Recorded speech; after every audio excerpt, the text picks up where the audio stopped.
Full Moon sale ಬೆಳಗ್ಗೆ 9 ಗಂಟೆಯಿಂದ ರಾತ್ರಿ 12 ಗಂಟೆವರೆಗೆ ಆಗಸ್ಟ್ 28 ಒಂದು ದಿನಕ್ಕೆ ಮಾತ್ರ. ನೇಪಾಳದಲ್ಲಿ ರಕ್ಕಸ ರೂಪದ ರಣಭೀಕರ ಪ್ರವಾಹದಲ್ಲಿ 177ಕ್ಕೂ ಹೆಚ್ಚು ಜನ ಪ್ರಾಣವನ್ನು ಕಳೆದುಕೊಂಡಿದ್ದಾರೆ. ಮಹಾಪ್ರವಾಹದಲ್ಲಿ ಸಾವಿರಾರು ಜನ ನಾಪತ್ತೆಯಾಗಿದ್ದಾರೆ.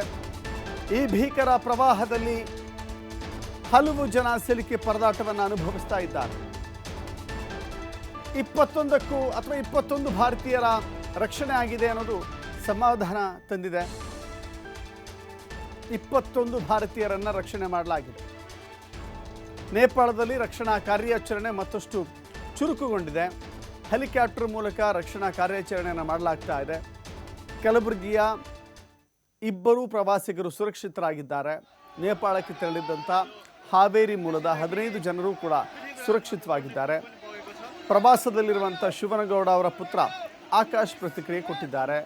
ಪ್ರವಾಹದಲ್ಲಿ ಇಶಾ ಫೌಂಡೇಶನ್ ತಂಡದಿಂದ 80 ಜನ ನಾಪತ್ತೆಯಾಗಿದ್ದಾರೆ. ನಮಗೆ ಗೈರಾಂಗೆ ಪ್ರಯಾಣ ಮಾಡಲಿಕ್ಕೆ ನಿಮ್ಮ ಅನುಮತಿ ನೀಡಿ ಸರ್ಕಾರಕ್ಕೆ ಮನವಿ ಮಾಡಿದ್ದಾರೆ ಜಗ್ಗಿ ವಾಸುದೇವ್. ಹಾಗಾದರೆ ಯಾರೆಲ್ಲ ನಾಪತ್ತೆಯಾಗಿದ್ದಾರೆ ಅನ್ನೋ ಡೀಟೇಲ್ಸನ್ನು ನೋಡೋದಾದರೆ, ರಾಕೇಶ್ ನಾಯಕ್ ನಾಪತ್ತೆಯಾಗಿದ್ದಾರೆ. ನೇಪಾಳದಲ್ಲಿ ಬೆಂಗಳೂರು ಮೂಲದ ವ್ಯಕ್ತಿ ನಾಪತ್ತೆ. ಪ್ರವಾಹದಲ್ಲಿ ಇಂಜಿನಿಯರ್ ರಾಕೇಶ್ ನಾಯಕ್ ನಾಪತ್ತೆಯಾಗಿದ್ದಾರೆ. ಬೆಂಗಳೂರಿನ ಎಲೆಕ್ಟ್ರಾನಿಕ್ ಸಿಟಿಯ ನಿವಾಸಿ ರಾಕೇಶ್. ನಿನ್ನೆ ಬೆಳಗ್ಗೆ ಫೋನ್ ಮಾಡಿದ್ದಂಥ ರಾಕೇಶ್ ನಾಯಕ್, ಇಶಾ ಫೌಂಡೇಶನ್ ತಂಡದಲ್ಲಿದ್ದಂಥ ರಾಕೇಶ್ ಆಸ್ಟ್ರೇಲಿಯಾದಿಂದ ದೆಹಲಿಗೆ ಬಂದು ಕಠ್ಮಂಡುವಿಗೆ ತೆರಳಿದ್ರು. ಕಠ್ಮಂಡುವಿಗೆ ಹೋಗ್ತೀನಿ ಅಂತ ರಾಕೇಶ್ ಹೇಳಿಕೊಂಡಿದ್ದರು. ರಾಕೇಶ್ ಸಂಬಂಧಿಕರು ಸ್ನೇಹಿತರಲ್ಲಿ ಆತಂಕ ಹೆಚ್ಚಾಗಿದೆ. ಇನ್ನು ನೇಪಾಳಕ್ಕೆ ಭಾರತ ಕೂಡ ನೆರವಿನ ಹಸ್ತವನ್ನು ಚಾಚಿದೆ. ಪ್ರವಾಹ ಪೀಡಿತ ನೇಪಾಳಕ್ಕೆ ಭಾರತದ ನೆರವಿನ ಹಸ್ತ ಸಿಕ್ಕಿದೆ. ನೇಪಾಳಕ್ಕೆ 10 ಟನ್ ಪರಿಹಾರ ಸಾಮಗ್ರಿ ರವಾನೆ ಆಗಿದೆ. ಹಾವೇರಿ ಜಿಲ್ಲೆ ರಟ್ಟಳ್ಳಿ ತಾಲೂಕು ಹಿರೇಮರವ ಗ್ರಾಮದ ನಮ್ಮ ತಂದೆಯವರಾದಂಥ ಶಿವನಗೌಡ ಚೀಲೂರ್ ಹಾಗೂ ಪುಷ್ಪಾ ಚೀಲೂರ್ ಹಾಗೂ ರಟ್ಟಳ್ಳಿಯ ಖ್ಯಾತಮಿ ಉದ್ಯಮರಾದಂಥ ಶಂಬಣ್ಣ ಗುಳಪ್ನವರು ಹಾಗೂ ಆರ್ಯನ್ ಗಂಗೋಳ್ ಪುಟ್ಟಣ್ಣ ದೇವಕಳವರು ದಿನಾಂಕ 23 ರಾತ್ರಿ ಶನಿವಾರ ರಾತ್ರಿ ಇವರು ನೇಪಾಳ ದೇಶಕ್ಕೆ ಪ್ರವಾಸ ಹೋಗಿರುತ್ತಾರೆ. ಅಲ್ಲಿ 3 ದಿನದಿಂದ 4 ದಿನಗಳ ಕಾಲ ಪ್ರವಾಸ ವೀಕ್ಷಣೆ ಮಾಡಿ ಇವು 5ನೇ ದಿನಕ್ಕೆ ಅಲ್ಲಿ ಪ್ರವಾಹ ಉಂಟಾಗುತ್ತದೆ. ಅಲ್ಲಿ ಇವರು ಹೋಗಿದ್ದಂಥ ಸ್ಥಳಗಳು ಹೋಗ್ಬಂದ ಆದಮೇಲೆ ಸಿಕ್ಕಾಪಟ್ಟೆ ಪ್ರವಾಹ ಆಗಿದೆ.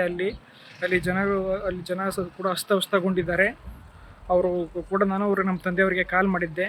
ಯಾವುದೇ ರೀತಿ ಅಪಾಯ ಆಗಿಲ್ಲ ಅಂತಂದು ಹೇಳಿದ್ದಾರೆ. ಸುರಕ್ಷಿತವಾಗಿದ್ದೇವೆ ಅಂತಲೂ ಕೂಡ ಹೇಳಿದ್ದಾರೆ ಅವರು.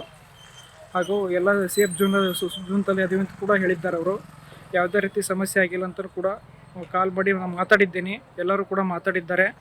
ಹಾಗೂ ಎಲ್ಲ ಯಾವುದೇ ರೀತಿ ಜನಗಳು ಆತಂಕ ಒಳಗಾಗಬಾರ್ದು ಅಂತ ಹೇಳಿಕೊಳ್ಳುತ್ತೇನೆ. ಹಾಗೂ ಅಲ್ಲಿ ನೇಪಾಳದಂಥ ದುರ್ಘಟನೆ ಆದ ಭಾಳ ಅಪಾಯ ಮೀರಿ ಪ್ರವಾಹ ಉಂಟಾಗಿದೆ. ತುಂಬ ಅಸ್ತವ್ಯಸ್ತಗೊಂಡಿದ್ದರಿಂದ ನೂರಾರು ಜನರು ಸಾವಿಗೀಡಾಗಿದ್ದಾರೆ. ಹಾಗೂ ನಮ್ಮ ತಂದೆ ಕೂಡ ಇಂಡಿಯಾ ಸೋನಾಲಿ ಬಾರ್ಡ್ರಿಗೆ ಅವರು ಬಸ್ ಮುಖಾಂತರ ಬರ್ತಾ ಇದ್ದಾರೆ. ಯಾವುದೇ ರೀತಿ ಸಮಸ್ಯೆ ಆಗಿಲ್ಲ ಹಾಗೂ ಸುರಕ್ಷಿತವಾಗಿದ್ದಾರೆ ಅಂತ ಕಾಲ್ ಮಾಡಿ ಹೇಳ್ತಾರೆ. ಹಾಗೂ ಇಷ್ಟು ಹೇಳಕ್ಕೆ ಇಷ್ಟಪಡ್ತೀನಿ. ಧನ್ಯವಾದಗಳು. ಹಾವೇರಿ ಜಿಲ್ಲೆ ರಟ್ಟಳ್ಳಿ ತಾಲೂಕು ಹಿರೇಮರವ ಗ್ರಾಮದ ನಮ್ಮ ತಂದೆಯವರಾದಂಥ ಶಿವನಗೌಡ ಚೀಲೂರ್